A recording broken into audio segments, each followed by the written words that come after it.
Hello students, welcome you all. Today let us look into a subject called nutrition communication. We'll take a public health perspective. Nutrition communication is becoming very important day by day, especially in a country like ours where there are problems of undernutrition as well as growing problems of overnutrition, overweight and obesity. Nutrition communication is becoming a very important public health approach to make people aware of the problems of nutrition, to make people aware of good diets, to make people aware of what they have to eat and what not. So nutrition communication is a very broad subject, but for the benefit of the learners today, we would like to divide this nutrition communication into two broad topics. In the initial first part of the topic, I would deal with some basic concepts of communication and then basic steps that one would take while designing a communication process. In the second part of the lecture, I would actually deal with some approaches to nutrition communication, including social marketing, advocacy, health education, edutainment and things like that. So dear students, at the end of this teaching module, we will try to learn why, what, where, when, who, and most importantly, how of communication. We'll try to define communication and then the features of communication. Let's try and define communication. Communication by the basic dictionary meanings would show you that communication means exchange of information, ideas and feelings, succeeding in conveying one's meaning to the others, passing on opinions, feelings and ideas. But there are also some definitions which say communication is a process of transmission of information, attitudes and emotions from one person or a group of persons to another. In the earlier three definitions, what I said, there is a commonality. I request you to just observe the words exchange, conveying one's meaning to the other, and passing on opinions and feelings, while the second meaning talks only about transmission. So usually when we try and define education is a didactic process, whereas communication is a two-way process.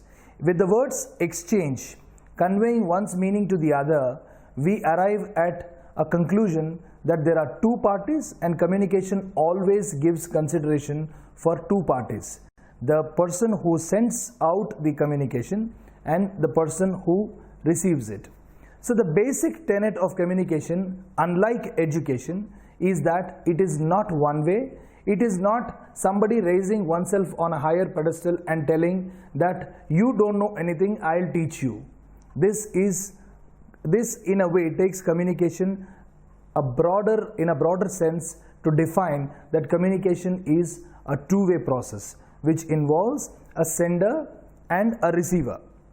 A sender actually identifies some information and makes it into a message. A message is then encoded, and encoding means message has to be converted into a method that is suitable for the medium that has been chosen. And then after encoding a message, it is put into a channel that is accessible to the receiver, and the receiver takes the message through that channel, and the process of taking the message through the channel and understanding is called decoding.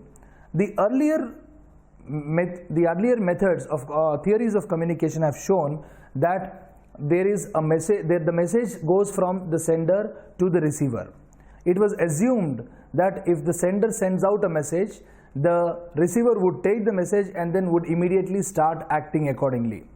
Whatever we do in terms of health and nutrition communication is for a behavior change, but just sending out a message and somebody receiving a message doesn't ensure that one changes one's behavior so easily.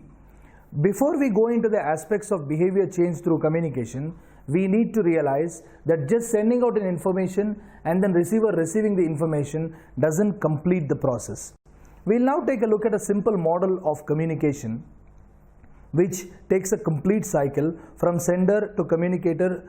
The message goes through a channel to the receiver, and then once from the receiver, it has to complete the process of feedback, again come back to the sender to complete the process of communication. Otherwise, we would just communicate, and there is a danger that the message communicated by the sender is not received by the receiver appropriately. So with the process of feedback, we try and see that whether the receiver has understood the message in the way it has to be understood or not. So the basic components of a communication are a sender, a message that is encoded to suit the medium or channel that one has chosen, and from the channel it is received by the receiver, and the receiver decodes that information and tries to understand what the sender has sent. And once this process is completed, from the receiver it has to go back as a feedback. So there are basic features of communication. I'll simplify these basic features into four broad features. The one is that we have to understand that any communication takes place in a context. We cannot assume that communication takes place in a vacuum. If communication were to take place in a vacuum, whatever a person would tell the other person, that is whatever the sender would tell the receiver would immediately act the way the sender wants him to act. But it doesn't happen in real life. It happens in a context. Why I say context is that there are many socio-economic, cultural components that influence the way a person receives information, deciphers it, and then acts or doesn't act accordingly. And then we have to understand that communication is a very dynamic process and it has to be very proactive. Dynamic, why I say, is that communication has to change from context to context, person to person, community to community, and problem to problem. Communication cannot be the same. A communication process or a method that is devised at one central locale cannot be used for entire country. There are no umbrella solutions in communication. Communication has to be pinpointed, targeted, and it has to work and take into consideration the concepts of a person's socio-economic and cultural milieu. And then what we have next is communication is very interactive, and communication, we say, is irreversible. So one has to be very careful when communicating. When the process of communication starts and the receiver receives the communication and understands it, it cannot be reversed. We can only try and correct it, but communication once made cannot be reversed. And then there are some common concepts that we usually come across when we talk about public health related communication. Usually the words communication and information are used interchangeably. But we'll understand that communication is a process while information could be a resource. For instance, you want to talk about iron deficiency anemia. There are 100 things about iron deficiency anemia that one can talk. Why and how iron deficiency anemia happens, what are the nutrient sources, what are the sources of iron, what are the food sources of iron, and how to combat iron deficiency anemia, in which age groups it comes, and many other things one can talk. However, from all the gamut of information that you have got, you pick up a particular message that is suitable according to the problem of that community. For instance, if you are dealing with adolescent girls, you will have to know what exactly is the problem that is causing anemia among adolescent girls. So we pick up only those messages that are suitable for that community and then target the adolescent girls, whether it is eating more of iron rich foods or eating more of vitamin C rich foods for absorption of iron. So that process of picking up the message and putting it up in the method or media that we want, and then sending it out to the receiver, and the receiver completing the feedback process, is called communication. That's the reason why I say communication is a process while information is entire gamut of ideas that we've got.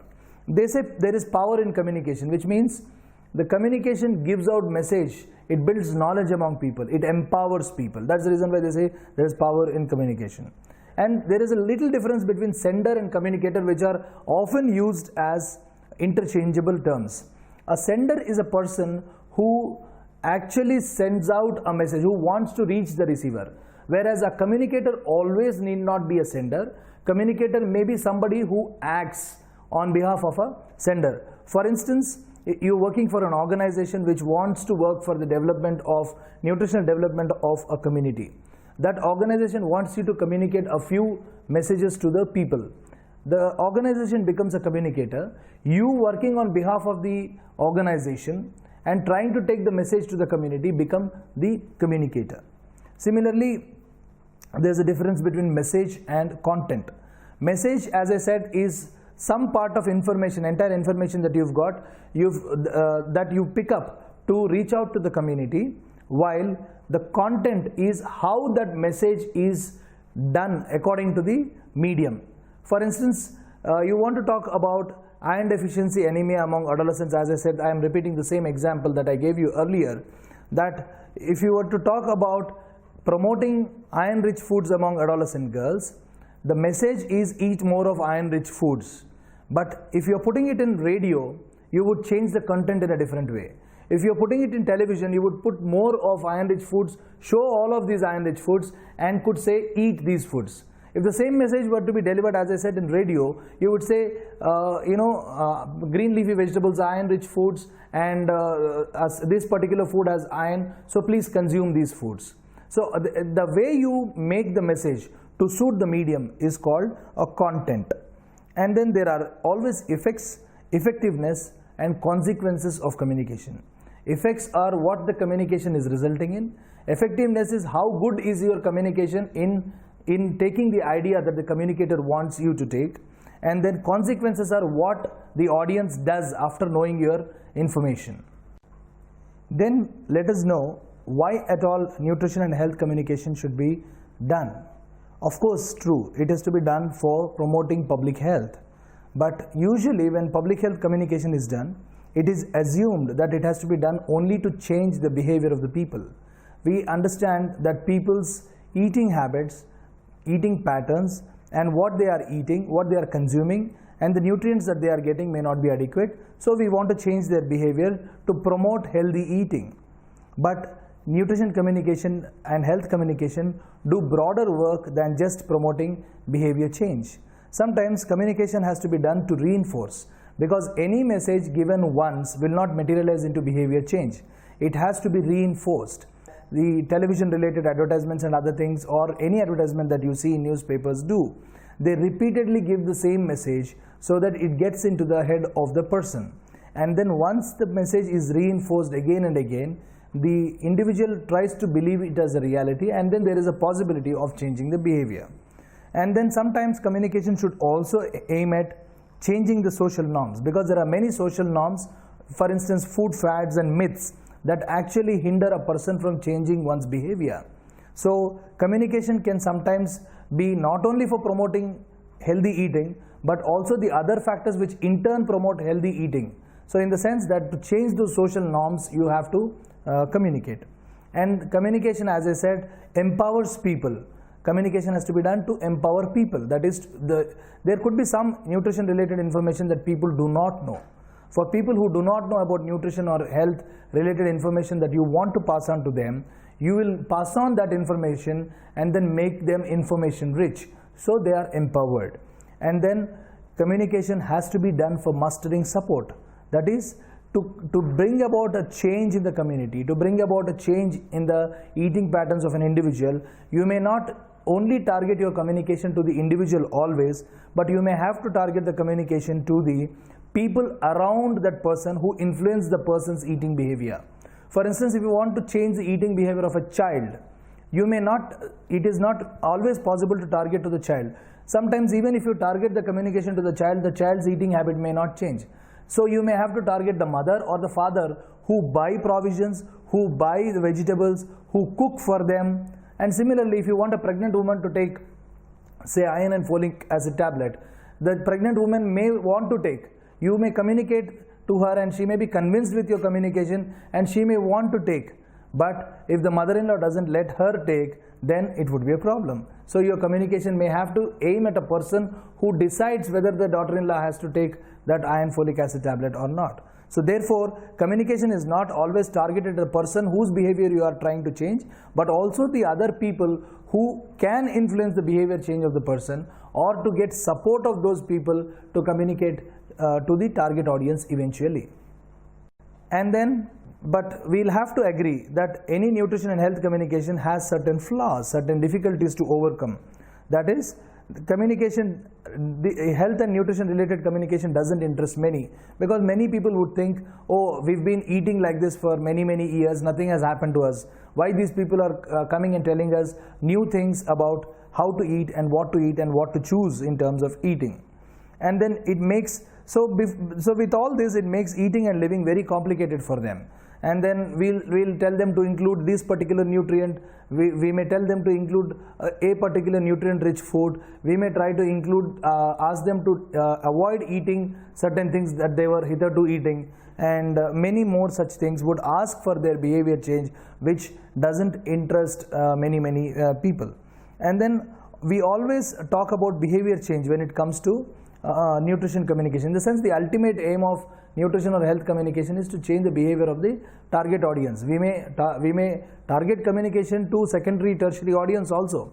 But finally, what happens is we want a certain behavior change in lifestyle or eating patterns of the targeted person. So it always talks about behavior change. So when you talk about behavior change, people don't immediately like it. They may not take it very positively sometimes. And the audience may feel it is not his or her cup of tea. For instance, the example that I gave you about a child, you may ask a child to eat carrot, but child may like to eat carrot after you have communicated and convinced the person. But it is not the child who buys carrot at home, it is a mother who gets carrot at home. So the children may say, okay, we are ready to change, but it is not in our hands. So they may feel it is not their cup of tea because they are not decision makers, they have limited powers to change, and their economies and infrastructure also influence whether they can change their behavior or not. So in that context, how to convince them, how to make our nutrition communication interesting? So as a nutrition communicator, you have to convince people first that it relates to them and their health. And you have to tell them that they can change things. It is not so difficult to change things. And do not stress on their flaws when you are talking about communication. Always tell them what they are. First, you never start your communication by telling them what they are doing is wrong. You have to emphasize on positive changes that you want in their life, but it doesn't mean you point out their negatives and then tell them. In that, if you try to do that, the nutrition communication may not be too successful always. And most importantly, instead of just telling them or lecturing them around, make them do things, help them practice things. Once they practice, once it gives some positive benefit to them, then they would definitely take your communication and then change their behavior.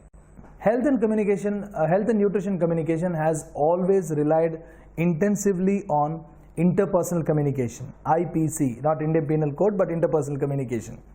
So interpersonal communication is still the very basis for health communication in any country that you take. Interpersonal communication can happen at various levels. A person talking to the person, a person talking to many people in a group lecture, or a doctor or a dietitian talking to a patient in a counseling session. And interpersonal communication still holds key for nutrition communication because it becomes more targeted and problem oriented communication.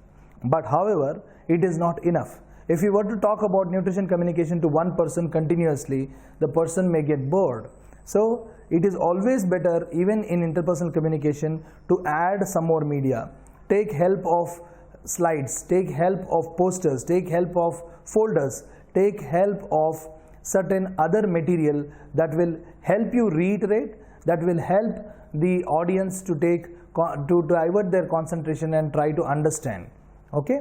And also, we should understand that no one medium is mass medium. So if you're thinking that you have chosen one mass medium, so-called mass medium, called television or maybe radio, and they're assuming that it is reaching everybody, probably you're mistaken. You need a multi-component kind of intervention in these days of rapid growth of communication technologies to reach out to many people in terms of communicating nutrition. So how to do it? We have to set clear objectives, and we have to understand how to go about doing our awareness campaigns. For that, what we need to do is we need to understand who's to be tackled first. So as I said earlier, any communication cannot be directly targeted at the beneficiary always. Sometimes you may have to target at people who influence the person's decision making, or sometimes you may have to target at a group in which actually the person lives, to help the person change the behavior. So we have to understand who has to be tackled first and what is to be conveyed first. Going back to the example of anemia, what is to be conveyed first?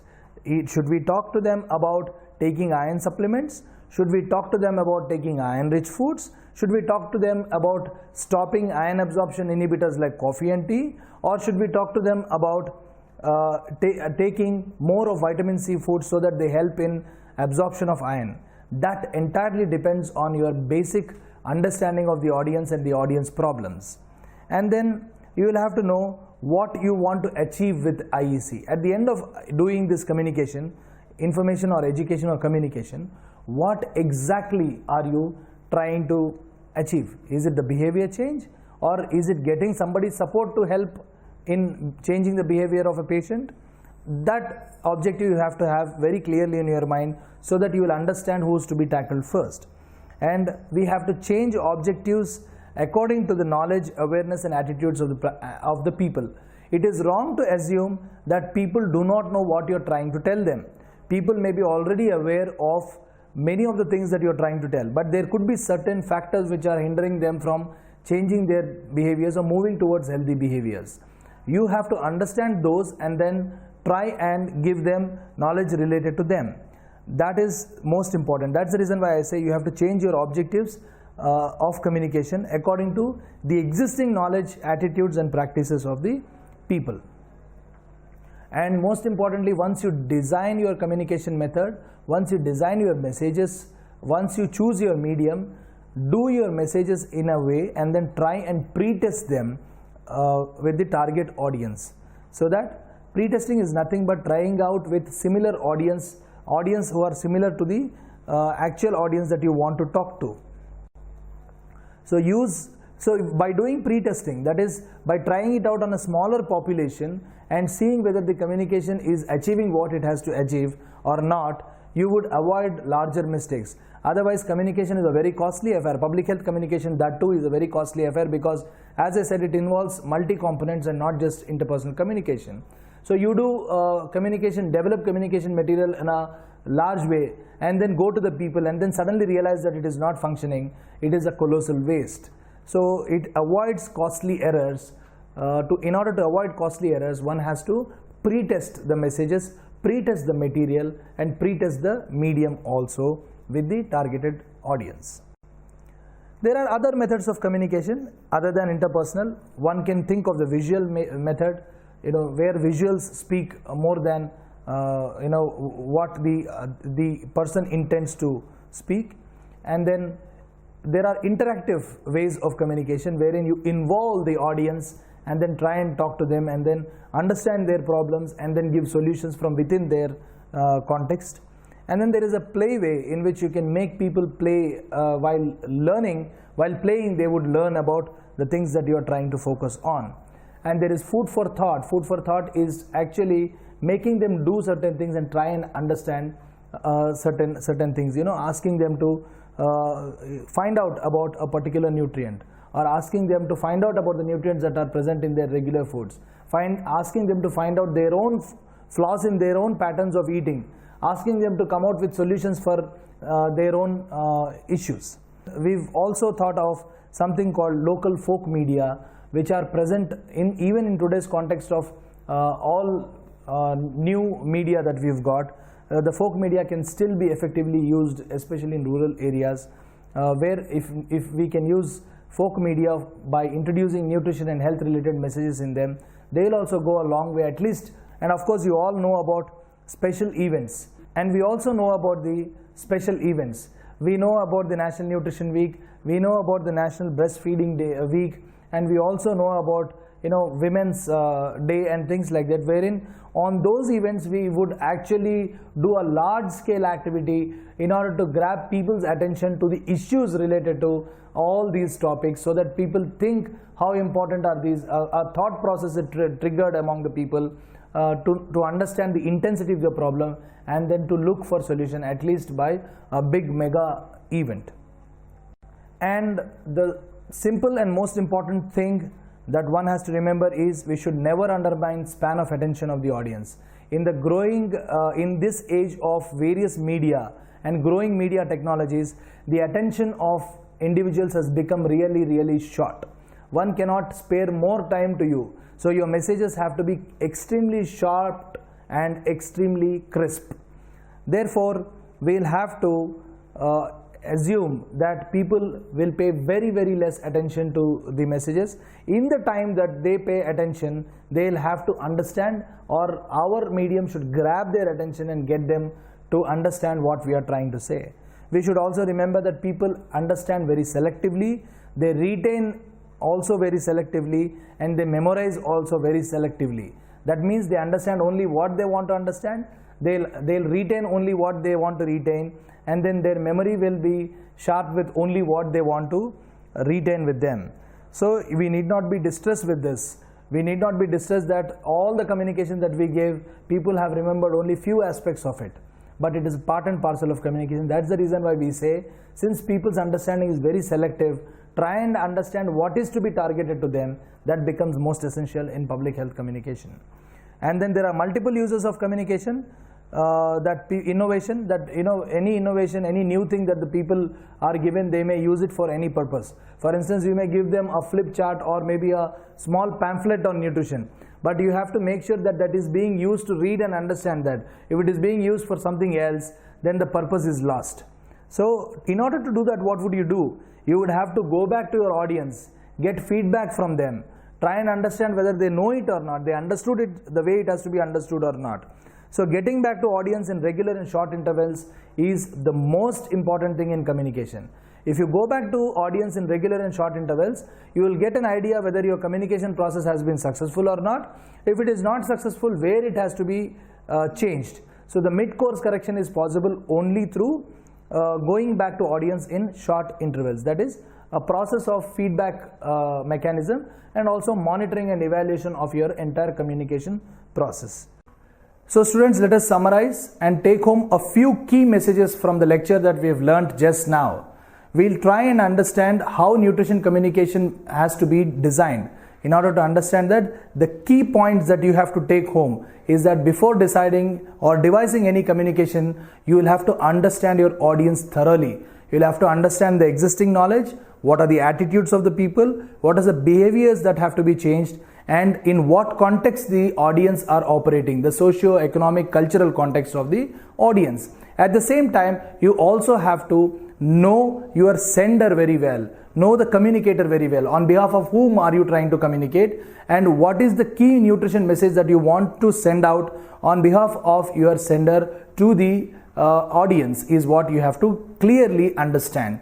And then you choose your media and messages accordingly and very carefully. And choose your target audience also very carefully. It is not always the beneficiary who could be the target audience. It could be the people who influence the ideas of the beneficiary can also be the target audience. And understand, in today's changing world of technology, the span of attention is very limited. When the span of attention is very limited, one has to be very clear, very crisp, very focused in terms of communication.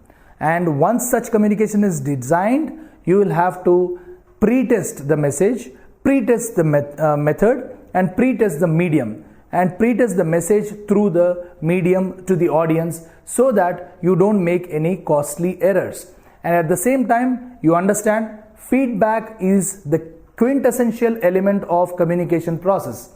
So you will have to try and understand from time to time whether the audience have understood the message in the way or not, whether they have liked your communication or not, whether your communication is feasible for a behavior, whatever you have said in your communication is feasible for them to change their behavior or not. And finally, remember the context of communication, and remember the nature of communication, that communication always takes place in a context, it is dynamic and proactive, and it is irreversible. So be careful in designing communication and be a successful nutrition communicator.